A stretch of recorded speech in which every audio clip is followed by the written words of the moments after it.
حضور صلی اللہ تعالی علیہ وسلم نے فرمایا جو شخص بیماری سے فوت ہوا، جو شخص، قربان جاؤں میرے محبوب نے بیماری کا نام ہی نہیں لیا، فرمایا کوئی بھی بیماری ہو، فرمایا جو آدمی بیماری سے فوت ہوا اللہ اسے شہادت کی موت عطا فرمائے گا، اور وہ عذاب قبر سے اور قبر کے امتحان سے بھی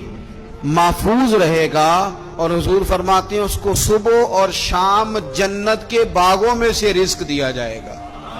جو کسی بھی بیماری سے مرا، یہ لوگ بیماری سے مر رہے ہیں تو لوگوں نے اچھوت سمجھ رہے ہیں، اچھوت، یہ اچھوت نہیں ہے،